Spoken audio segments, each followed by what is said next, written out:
They let go of this. Christ died for my sins. He saved me. He says, brother, it is your determination, your will, your faith that saved you. He said, no, Christ saved me. As if he's he's terrified. He said, you want to drown him again, you want to push him back into it. Which is not the case. So you see now, we have to give the people an alternative. They haven't got it. The only book they know is this. And this book they can see, the bulk of the people, they can see, man, what mess it has made. It hasn't got answers to the problems. So when he lets go, or he grabs anything. Hare Krishna movement. You know, the guys with the little pigtail, they go around dancing with the yellow saffron clothes and with the drumming. No, look, it is the mind. You know, you want something, grab something. I say, I get peace here. I get peace there. So you join the Munis, you find peace. You join Hare Krishna movement, you get peace. It's any movement. It is what you were yearning for, that you were striving for, and these are just excuses. The straws. It's not the straws that are saving you. So our Christian brothers and sisters, they don't know anything about the Quran. They know nothing about the Quran. If their own book lets them down, what about any Eastern book? The Quran, an Eastern book, what can it do for you? They don't know this book. And the trouble is with us. We haven't done anything to educate them. We ourselves, we don't know anything about the Quran. The bulk of us. How do you speak to a Christian? My Arab brothers, you see, look, no knowledge. You are good Muslims. At heart, maybe you are good Muslims. You know the Quran. But how are you going to explain to them what the Quran says? In your heart and mind, you understand when you say, Bismillahir Rahmanir Rahim, in the name of Allah, most gracious, most merciful. وَإِذْ قَالَتِ الْمَلَائِكَةُ يَا مَرْيَمُ وَإِذْ قَالَتِ الْمَلَائِكَةُ يَا مَرْيَمُ إِنَّ اللَّهَ اسْتَفَاكِ وَطَهَّرَكِ وَاسْتَفَاكِ عَلَى نِسَاءِ الْعَالَمِينَ. Beautiful. Translate it.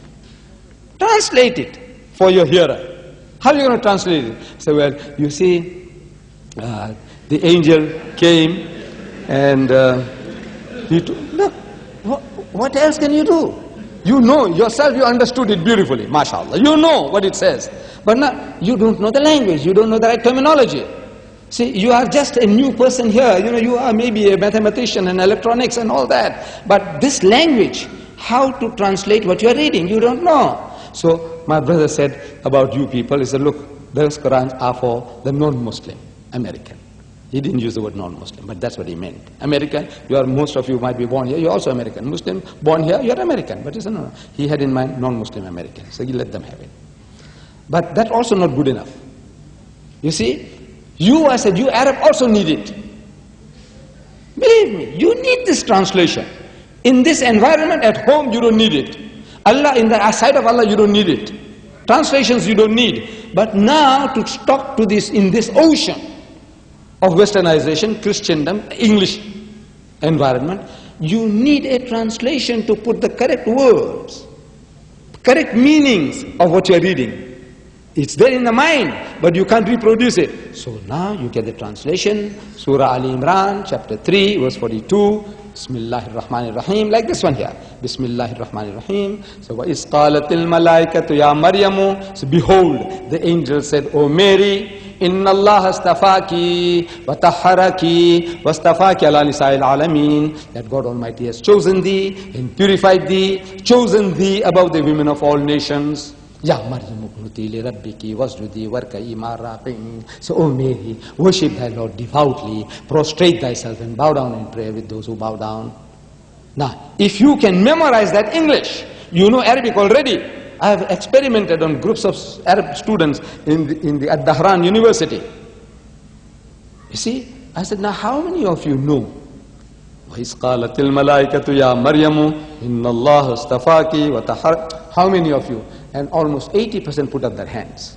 I said, are you all Hafizul Quran? He says, no. They said, how do you know?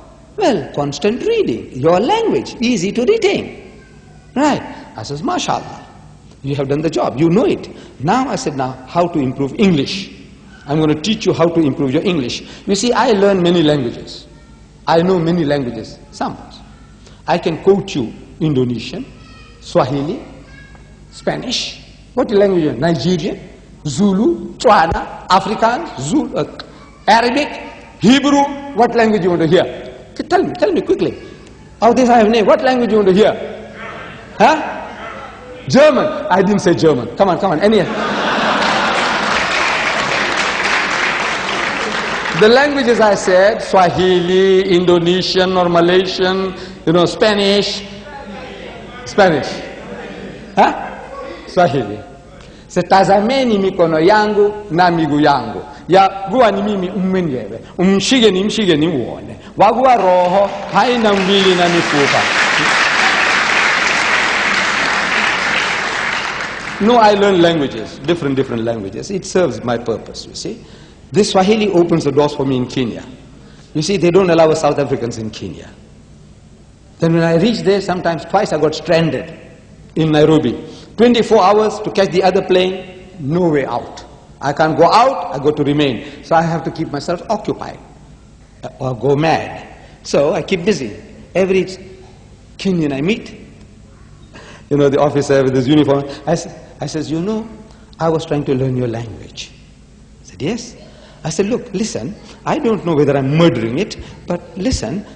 And I start. I said, tazameni mikono yangu na miguu yangu. Yaguwa ni mimi mwenyewe. Mshige ni muone. Shh. And people gather around me. I finished that, then I says, you know what it is all about? I started lecturing to them. And they listen to me. I meet a Malaysian, Indonesians. I said, I was trying to learn your language. I said, yes. I said, tenggoklah tanganku dan kakiku, inilah aku sendiri, jamahlah aku dan lihatlah. Karen, Spanish? Shh. I said, mirad mis manos y mis pies, que yo mismo soy, palpad y ved, porque en espíritu ni tiene carne ni usos, como ves que yo tengo. Hebrew, I wanted to go to Israel to talk to my cousins, delivering the message from the last will and testament of Hazrat Musa alayhi salam. So I says, I go to them, talk to them. I says, you see, in the last will and testament of Musa alayhi salam, book of Deuteronomy, chapter 18, verse 18, it says, Navi akim lahim mikarib akhayhim kamukhawinatati before vidibir. I want to speak to my Arab brothers. I don't know Arabic. So I get the Arabic Bible. So I meet Christian Arabs. I says, you know Arabic? He said, yes.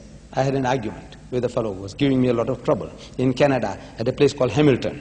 You see, a lecture, at the end of the lecture, this man here is asking me questions and he won't let go. Another question and another question. Fortunately, you haven't got the chance tonight, you see. This is all written on paper, so you've got no chance of coming back in a hurry. But that man there, verbal question, one question, I answer that, another one and another one. Eventually, when the meeting is over, he's still around me, he won't let me go. From his tongue, I can make out he's an Arab, and from what he's asking, I know he's a Christian. So I said, you Arab? He said, yes. He said, I'm a Christian from the Lebanon. I said, you know Arabic? He said, yes. Of course, he says, that's my mother tongue. I said, go, you don't know Arabic. This is intellectual judo. You know judo? Intellectual. You say, no, I mustn't do it like that. So I said, look, you are 1,000 million, you're doing your own way. Go ahead, I'm not interfering with you. This is my way, you see. When I was young, I did judo, I did boxing, I did wrestling, I did weightlifting. Therefore, you see, I'm 69, I'm still standing straight.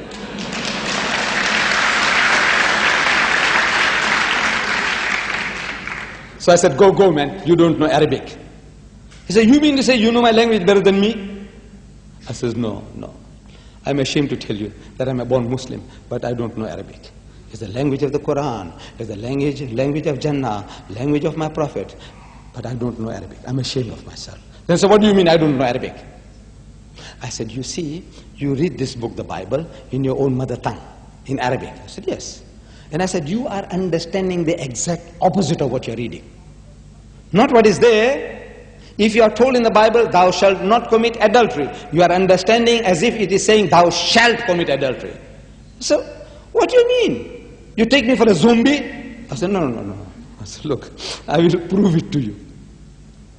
I will prove it to you. So I said, you remember when Jesus went to that upper room where they had the Last Supper after his alleged crucifixion? I said, he goes in and he wishes his disciples, Shalom Alaikum, peace be unto you, in Hebrew, same as Salam Alaikum.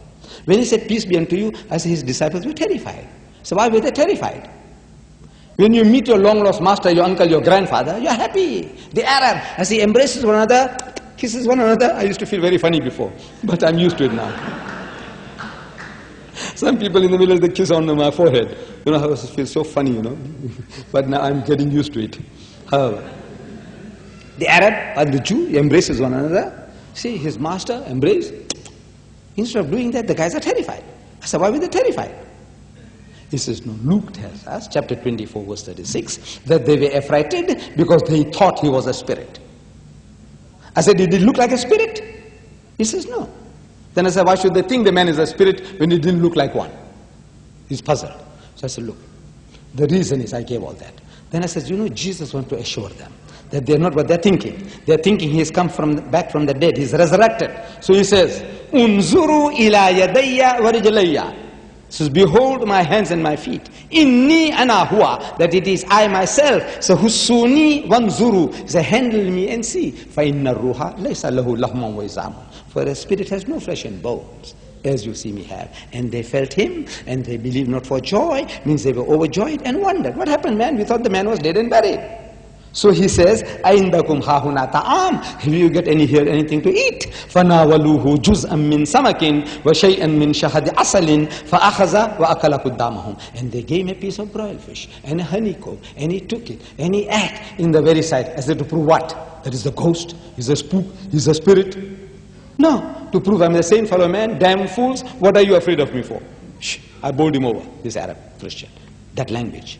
So I do learn these snippets are from different languages. I don't know Hebrew, I don't know Indonesian, I don't know, Arabic, but I don't know Spanish, but I can give it to you. So how do I do it? I say I have a unique way of learning. Unique method, unique. Nobody, I'm a unique person, you know that. There's not another person on earth. No, everybody is unique. Wallah, everybody is unique. Everybody is unique. See, I'm not boasting, but everybody is unique. I told my wife one day that I'm unique. She doesn't believe it.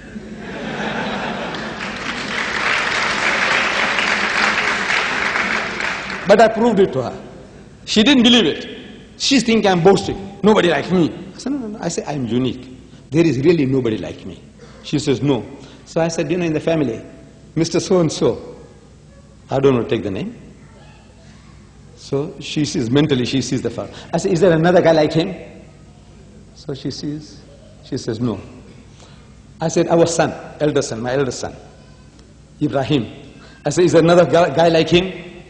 So she scans. She says, no. I said, your brother, Ibrahim, her brother. I said, is there another guy like him? So she scans. She says, no. I said, you see, I tell you, everybody is unique. But I have a unique method. It is unique. I said, you see, I use the Bible to learn this language.